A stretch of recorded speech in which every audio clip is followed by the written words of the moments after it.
Hello, അസ്സലാമു അലൈക്കും. Welcome back. എല്ലാവരും സുഖമായിട്ടിരിക്കുന്നു കരുതുന്നു. അൽഹംദുലില്ലാ, ഞാനും ഇവിടെ സുഖമായിട്ടിരിക്കുന്നു.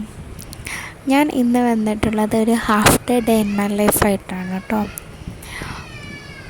ഇന്ന് കാലത്തുണ്ടാക്കുന്നത്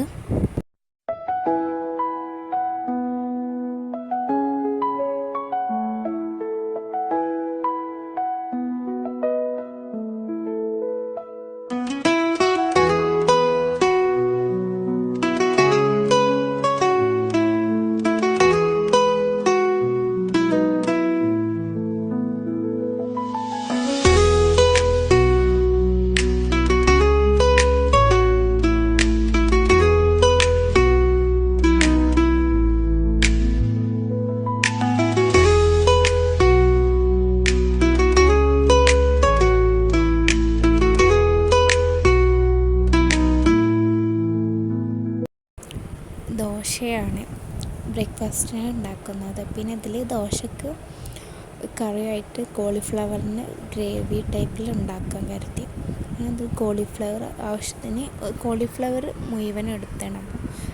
ചെറിയ കഷ്ണങ്ങളായി കട്ട് ചെയ്തിട്ട് നന്നായിട്ട് ഒരു ഹാഫ് വേവുന്നത് വരെ നമുക്കിത് മഞ്ഞൾപ്പൊടി ആഡ് ചെയ്തിട്ട് അടുപ്പത്ത് വെച്ച് വേവിക്കാം.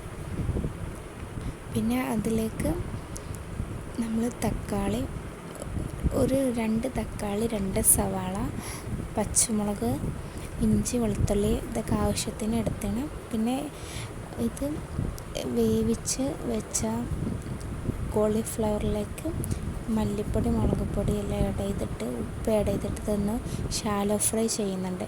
എന്നിട്ട് ഇത് മാറ്റി വെക്കണം. ഇതേ പാനിൽ തന്നെയാണ് നമ്മൾ ഉള്ളിയൊക്കെ ഇതിലേക്ക് വേണ്ട മസാല റെഡിയാക്കുന്നത്. ഇതിലേക്ക് സവാള, തക്കാളി, ഇഞ്ചി, വെളുത്തുള്ളി, പച്ചമുളകും എല്ലാം അരിഞ്ഞ് വെച്ചിരിക്കണം. അപ്പം ആദ്യം ഒരു പാൻ വെച്ചിട്ട് ആദ്യം ഇതിലേക്ക് ഇഞ്ചി, വെളുത്തുള്ളി ചതച്ചത് ആഡ് ചെയ്യാം.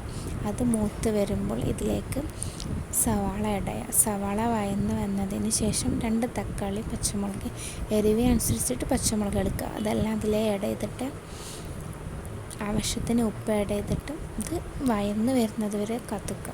അത് കഴിഞ്ഞിട്ട് പൊടികളായിട്ട് 1 ടേബിൾ സ്പൂൺ മുളക് പൊടി, 1 ടേബിൾ സ്പൂൺ മല്ലിപ്പൊടി, 1/2 ടീസ്പൂൺ മഞ്ഞൾപ്പൊടി ഇതിൽ ആഡാക്കണം.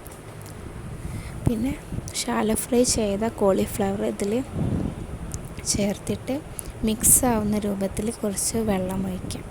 എന്നിട്ട് അടച്ച് വെച്ച് വേവിക്കാം. ലാസ്റ്റ് ഇതിലേക്ക് കറിവേപ്പില, ചപ്പ്, പുതിന അതിൽ ആവശ്യത്തിന് ആഡ് ചെയ്യുന്നുണ്ട്.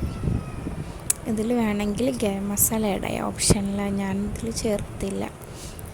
പിന്നെ മോനക്കും കറി നല്ല ഇഷ്ടമായിരിക്കണം.